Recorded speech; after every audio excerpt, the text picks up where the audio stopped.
တ်ကြပါစို့တတလောလီဩဝါဒစာပထမဆုံးခန်းကြီး9ငယ်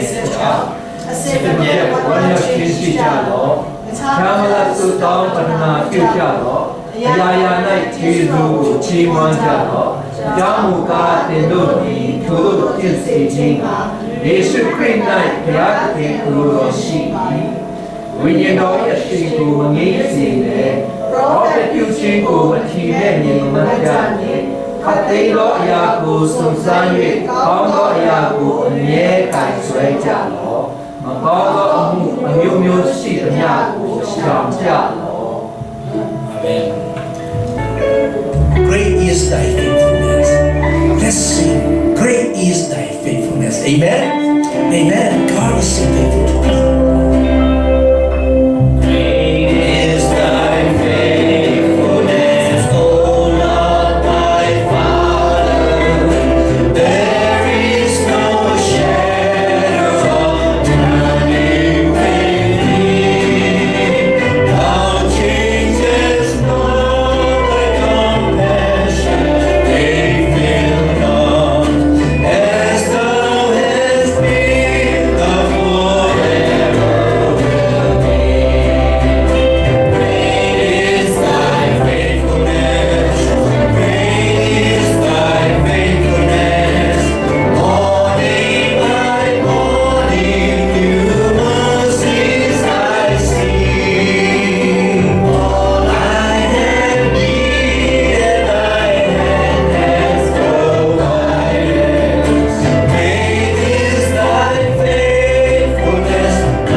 message မတော့ခင်မှာကျွန်တော်အားလုံးပါဝင်စီခြင်းတယ် Amen ဆိုတော့ဒါကကျွန်တော်တို့ရဲ့ message အဖြစ်တယ်เนาะဆိုတော့အားလုံးရောက်စီတိုင်းပါဝင်ပြီးတော့ count your blessing give a testimony give thanks to God. Whatever you want to share with us, come and share, and that will be part of the message. Amen? Amen.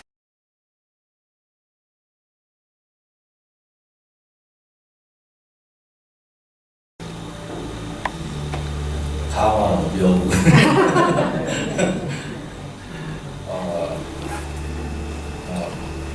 시간에 저는 비하가 시간에 두기에 비하는 기술 때문에 시간에 또 그래서 저 기능 비에 비하는 기술 때문에 저는 로니가 뒤로 빠방 부분에 이내나 비하는 기술 때문에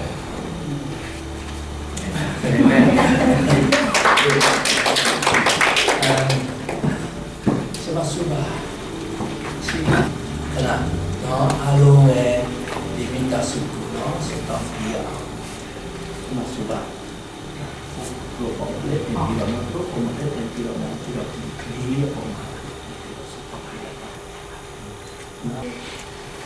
Thanksgiving ဆိုတော့ American tradition လို့သတ်မှတ်ပေးမယ်ကျွန်တော်တို့ဖြည်းဖြည်းနဲ့ဘုရားသခင်ကိုပေါ့လေကျေးဇူးတင်တဲ့ Thanksgiving Day နဲ့သတ်မှတ်လာတာတော်တော်ကြာပြီဆိုတော့ history လည်းအလုံးသိကြမှာပါ Every year we have November 1 Christmas time ဆိုတော့အများအားကြိုက်တာ Thanksgiving Day ကစပြီးတော့မှ Christmas တခြင်းတွေ radio နဲ့ play လုပ်တာအရင်စီချမ်းသာတယ်အဲ့ဒါခုပေါ့နော်သူတွေအပြင်ကျွန်တော်တို့ Thanksgiving Day မှာတော့စားကြတောက်ကြတယ်စီပီပီနဲ့ပြီးသွားတယ် We count our blessing သူတွေကျွန်တော်ဒုက္ခမျိုးကြနေတစ်နှစ်တွင်းပေါ့လေကဲလာတယ်လို့လဲတနည်းအဆင်ပြေတယ်တနည်းပို့ဆင်ပြေပို့ဆောင်ပေးတယ်ဆိုတော့ဘုရားသခင်ရဲ့ကျေးဇူးတော်ဟာအများမြင်တဲ့နေဆိုရင် share ရလဲအလုံးသိပြီးသားပါဒါမဲ့လဲကျွန်တော်မှာတိတ်တိတ်လေးပေါ့နော်ဘုရားသခင်ကျေးဇူးတင်တဲ့အချက်တွေအများကြီးရှိတယ်အဲ့တော့ဘုရားသခင်ကျွန်တော်ဒါရိုက်ပဲပုံမှန်လေးကျွန်တော်လူလေးဖြစ်ဖြစ်ကျွန်တော်ဆုတောင်းပါတယ် Thank you and thank you to see you all here.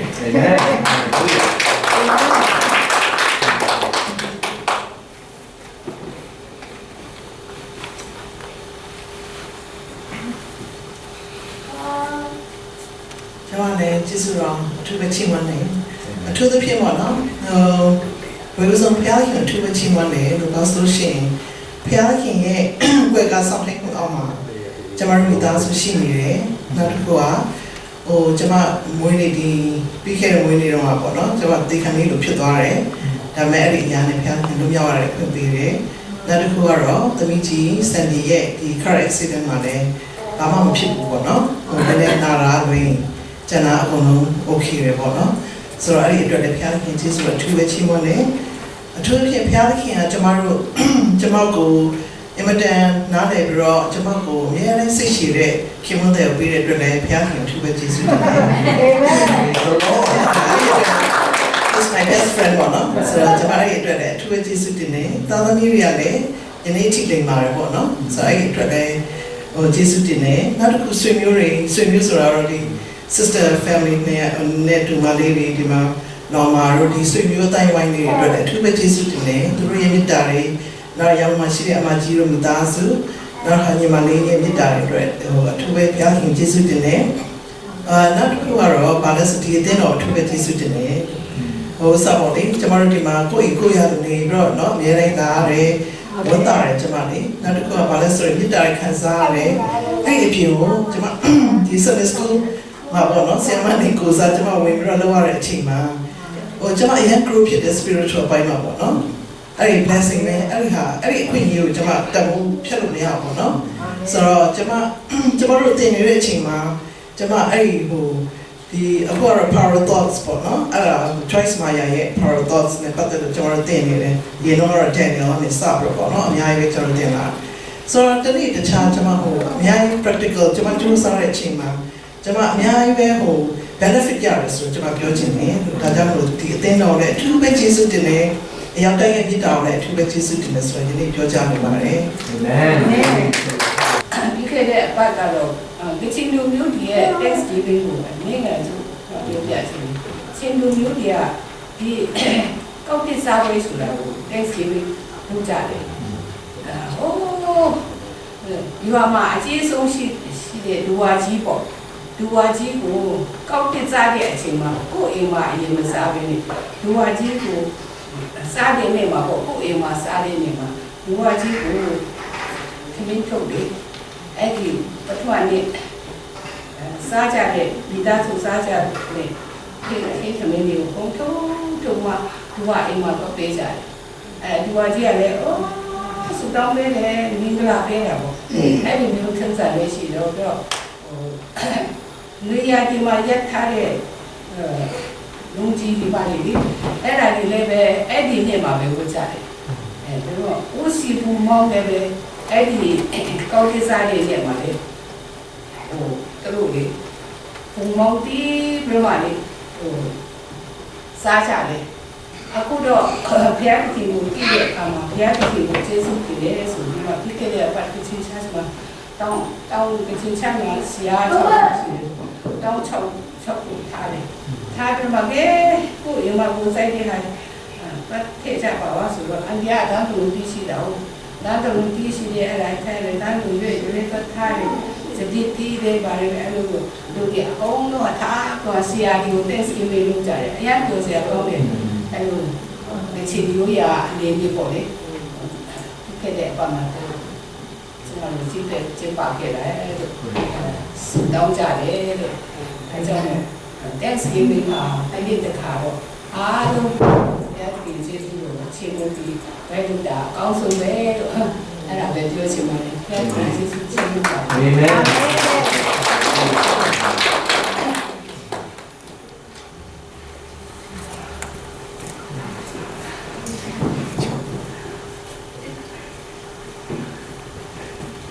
င်ကျေးဇူးတော်ချီးမွမ်းချင်ပါတယ်လို့ဟောပေါ့လေဟို Thanksgiving ဆိုတဲ့အတိုင်းအဲ့ဒီမိနစ်ကထပြီးတော့ဆူတောင်းလိုက်တော့ခါမှအဲ့လိုမျိုးအဲ့လိုဘုရားခင်မရှိဘူးနော်ဟိုဘုရားခင်ချပေးတဲ့ blessing တွေအကုန်လုံး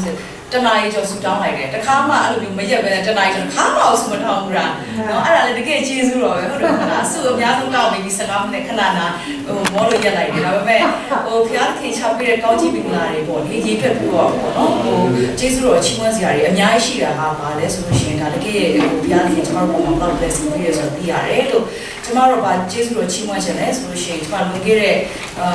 နှစ်ကနော်အဲ့ဒီ April လေးစပြီးတော့ကျမပေါ့လေအဲ့ဒီသိလောက်နိုင်တဲ့ယောဂဝေဒနာတစ်ခုခံစားခဲ့ရတယ်ကျမရဲ့နဲ့ပတ်သက်ပြီးတော့ပေါ့နော်ဆိုတော့ဟိုပြောနေဆရာဝန်ကအဲ့တော့ hopelessly သူကတော့ဘယ်လောက် percent ဟို survival chance ဆိုတာဘာတွေပြောတော့လဲပဲဟိုဘုရားခင်ကဘာပြောတော့ကျမရဲ့အသက်တာပေါ့နော်ဒီနေ့ဒီချိန်ကိုပို့ဆောင်နေအခုဆိုကြက်မသူများဆိုနေမကောင်းလို့ပြန်လှလှပပပေါ့လေအဲ့လိုမျိုးနော်အဲ့လိုမျိုးကျမအသက်တာကိုဖြစ်တဲ့အခွင့်ပေးတဲ့အတွက်ကြောင့်ကျေးဇူးဘုရားခင်ရဲ့ကျေးဇူးတော်ပေါ့နော်ကျမဟိုပြောမလဲဟို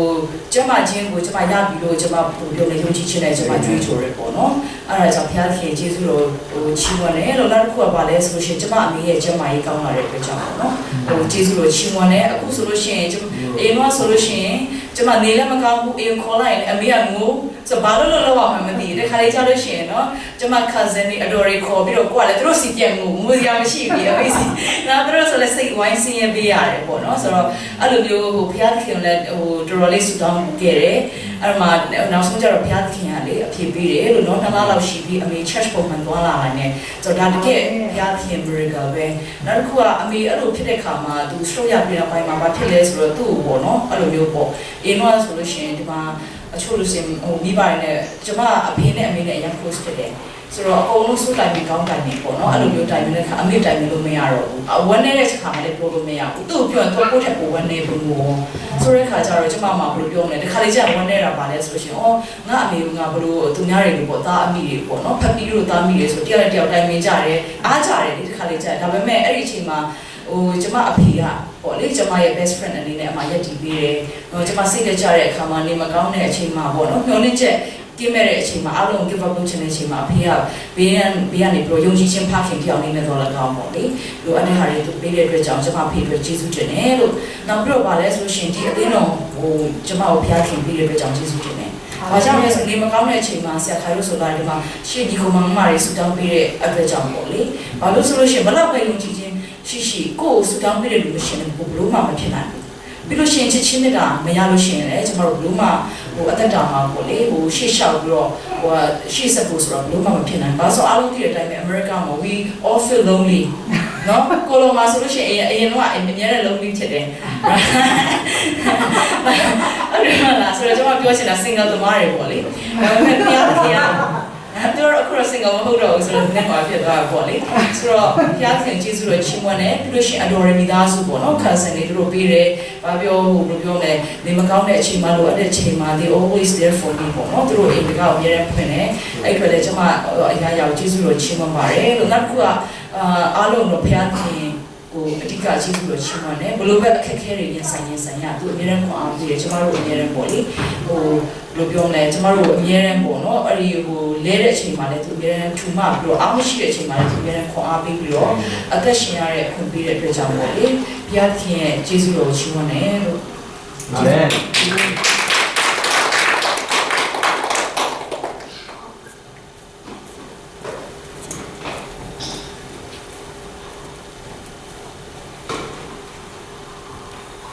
လက်စားပြောမယ်ဆိုတော့လည်းများအခုတော့မပါရလို့လေဟိုတနိုင်လောက်ရှူတောင်းနေတော့မှပဲဒါပေမဲ့ရေပက်လိုက်တော့များတယ်ပေါ့နော်။အိုးအင်းဝါပခိုင်ဟိုပြောပြရလေနေစဉ်ဟိုအသက်ရှင်ရလေအသက်အဲ့အောက်ဆီဂျင်ရှူထုတ်တဲ့အခါအစားပေါ့နော်။ဘုရားခင်ကောင်းကြီးပေးတယ်ဆိုတာလေ။ဘာလို့ဆိုတော့တချို့တွေကအဆုတ်ရောဂါကြောင့်မရှူနိုင်ဘူးလားဆိုတော့အောက်ဆီဂျင်နဲ့ရှူရတာလေ။ဒါဘုရားခင်ရဲ့ချစ်ချင်းတဲ့တန်ပေါ့နော်အခမဲ့ grace ကိုပြတဲ့အတွက်ကျေးဇူးတင်တယ်လို့နေ့စဉ်အများပေါ့နော်။နောက်ပြီးတော့ဟိုမိဘတွေလည်းကြောက်ပါတယ်။တို့တွေမမီခရစ်ယာန်မလေးတော့ဘုရားခင်ရဲ့ကျေးဇူးတော်တက်ကြောင်ပါလို့နောက်ပြီးတော့အိမ်ထောင်မှာလည်းအဆင်ပြေတယ်ဟိုခက်ခဲများစွာရှိရလို့တော့လည်းဘုရားခင်ရဲ့ချစ်ချင်းမြတ်တာနဲ့ဆုတောင်းမှုကြောင့်အမြဲတမ်းဟိုစံတန်းတဲ့ဟိုဘယ်လိုခက်ခဲအရာမျိုးဘုရားခင်အမြဲဟိုမဆာရပေါ့နော်သူ့ရဲ့တဘောတော်အဖြစ်ပေါ့နောက်ပြီးတော့ညီမလေးတွေလည်းအလုပ်ဆင်ပြေတယ်နောက်ပြီးတော့ခုလိုတရားဆွေးနွေးတွေပေါ့နော်ဟိုအဖေဘက်ကအမေဘက်ကအရာဝင်လေဘယ်လိုပြောလဲအဆင်ပြေတယ်ဟိုချစ်ချင်းနဲ့တာညံ့ရတယ်နောက်ပြီးတော့ဒီနှစ်မှာကျေးဇူးတော်ကြောင့်အဖေဘက်ကဟိုညီမအိမ်ထောင်တစ်ခုရောက်လာတယ်အဲ Texas မှာပေါ့နော်ဒီခုတယောက်ပြီးတယောက်အဖေဘက်ကဟိုဘယ်လိုလဲသူကမလေးရှားသွားပြီးတော့ refugee သွားလုပ်ကြတာဟိုဆိုတော့မိသားစုတွေကအများများလာပြီဒီမှာဆွေးနွေးတွေကလည်း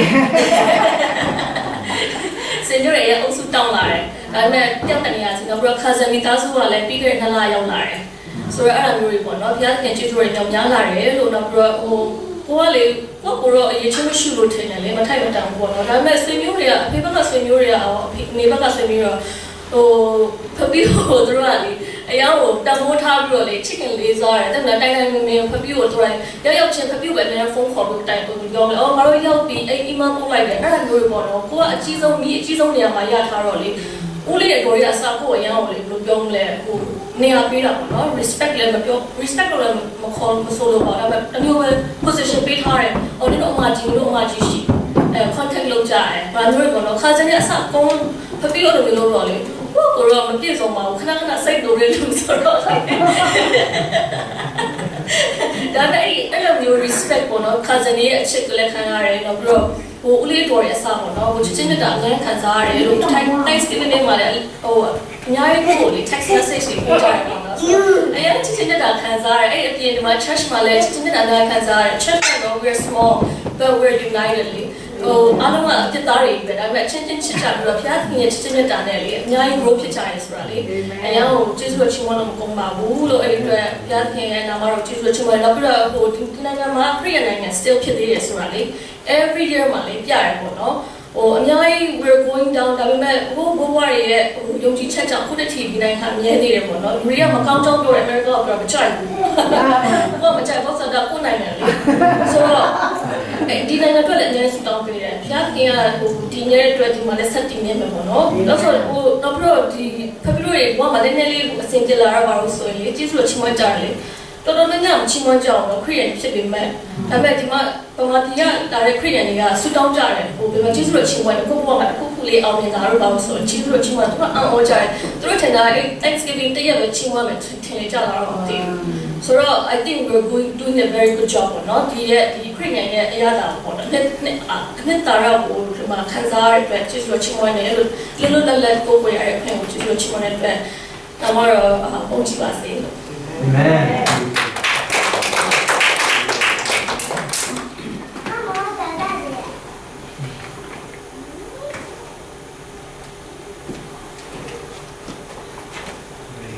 ရှေ့တော့မှာတိုင်လို့ခဲ့တယ် အဲ့လိုပဲခံစားရတယ်စေချုံမှာတိုင်ပြီးတော့တကယ်ခိုင်းစတယ်ဆိုတော့အကောင်းဆုံးကျွန်တော်ချင်းမရမယ်ဆိုလို့ရှိရင်အစီအစီဆိုတဲ့လုပ်ပြရတယ်အခက်အခဲတွေများတော်များကျော်သွားနေတယ်ဒါပေမဲ့တရားချနေလို့ဒီအားရဲ့ကျေးဇူးတော်ကြောင့်ကျွန်တော်ကျော်သွားနေတယ်ကျွန်တော်တင်တယ်စာလုံးကကျွန်တော်အခက်အခဲကိုကျွန်တော်မခံဘူးအဲ့တော့ပြောမယ်ဆိုရင်ရေးကြီးကိစ္စပါပဲတို့များsupport ပေးနေရတယ်ဆိုတော့တိတ်ပြီးတော့ဒီလိုဖြစ်နေတာလေဒါနဲ့စူးစမ်းပြီးဖျားကိုစူးစမ်းတယ်ကျွန်တော်အများအားဆိုလို့ရှိရင်ဖျားကြောင့်ကျွန်တော်အများရောက်တာဆောင်းလို့ရတာများတယ်ကျွန်တော်စူးစမ်းတယ်နားလေးစနေစူးစမ်းပါတယ်ဆိုတော့ဒီလိုဖြစ်တဲ့ချိန်ကျရင်ဆာရမနာပဲကျွန်တော်လောက်ဆက်လို့ရမယ်ဒီတိုင်းမျိုးတွေတော့ကျွန်တော်သွားပြီးလုပ်ကြလို့ကိုတိုင်းမျိုးလုပ်ကြလို့လည်းတော့ပတ်ဆက်ရတယ်ဆိုတော့အဲ့လိုမျိုးတွေပေါ့ဒီကကျွန်တော်အခုပြန်နားလည်လာတဲ့အခါကျတော့ကောင်းတဲ့စိတ်မျိုးသဘောမျိုးရောက်တာတရားကတော့ပြန်ပြတယ်။အဲ့မျိုးလို့ကြားပြီးတစ်ဖက်သားလည်းခက်ခဲဖြစ်နေကိုလည်းပဲဒီမှာခြေချတော့ကြာတယ်။ဆက်လေးဆက်လာလေးတော့ရှိပြီးတော့မူရပြန်တော့ဖြစ်ပြန်စားတယ်။ just waste time အဲ့လိုပြန်လာတယ်။အဲ့ဒါလည်းနားလည်ဆိုတာတရားကကိုယ်ကိုလမ်းပြတယ်လို့ကျွန်တော်ကြည့်တယ်။နောက်ပြီးတော့အခုဆိုလို့ရှိရင်ခက်ခဲမြောင်များဆိုတာရှိတယ်ကျွန်တော်အိမ်ဖက်မှာဆိုလို့ရှိရင်ကျွန်တော်ကိုပြောင်းလဲblind ကြည့်ရတယ်မျက်လုံးကိုပြောင်းတယ်နမတော်တော့အကောင့်တွေဒီမှာရုပ်ပြည့်ဆရာတော်ပြောင်းလို့မျက်လုံးကမ်းမှာဆိုတော့နေအောင်ရအောင်လို့ရတယ်မျိုးလေးဆိုရှင်ဒီမျိုးရောစတယ်ဖြစ်ပေါ်လေ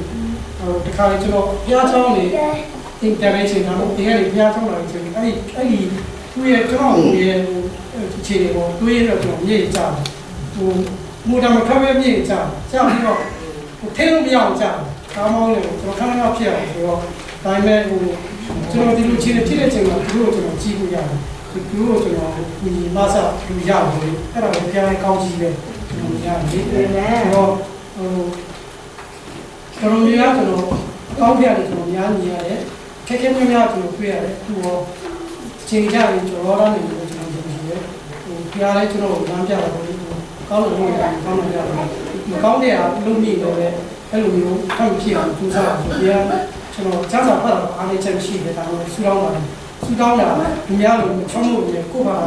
ကိုဆူတောင်းတာဆိုတော့ဖျားကောင်းကြီးကြပြဆိုတော့ကျွန်တော်ခံစားရတယ်လို့ပြောတိုင်းစီဖျားကောင်းကြီးပြပါမယ်အာမင်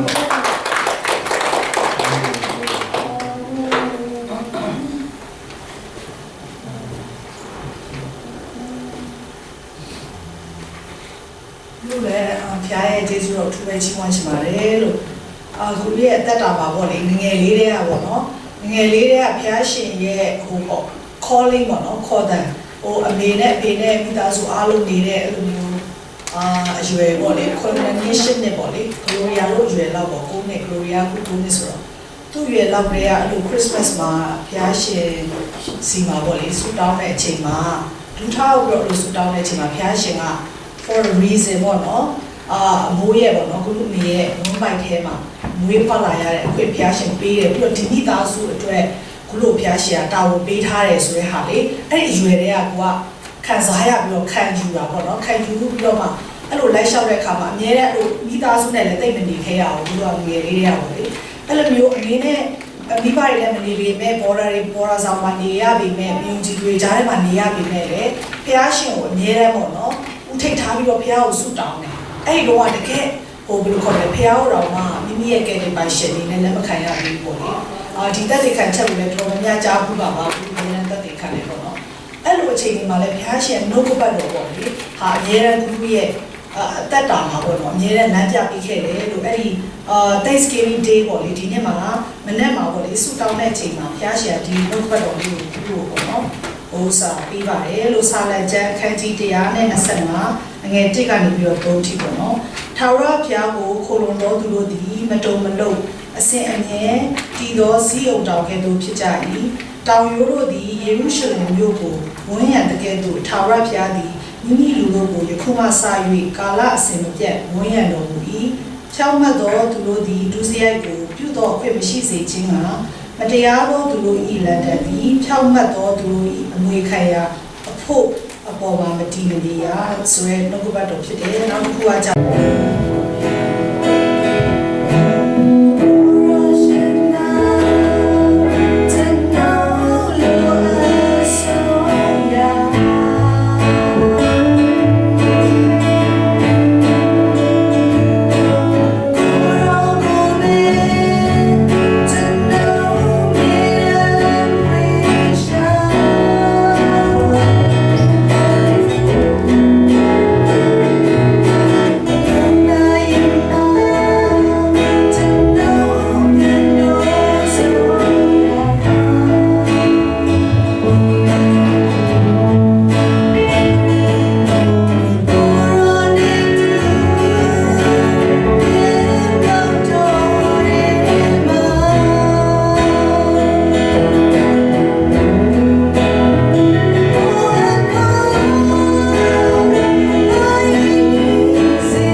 ဖယားပေါ်မှာကြေးရုပ်တင်တက်လာကြတယ်ဒီနေ့ကျွန်တော်အရောက်တိုင်းလဲဖယားကိုကြေးရုပ်တင်တက်တော့အရောက်တိုင်းချင်းချင်းကိုကြေးရုပ်တင်တက်တော့သူများဖြစ်ဖို့ရရောက်တိုင်းကိုဘုရားရှင်ကောင်းချီးပေးပါစေအာမင်အာမင်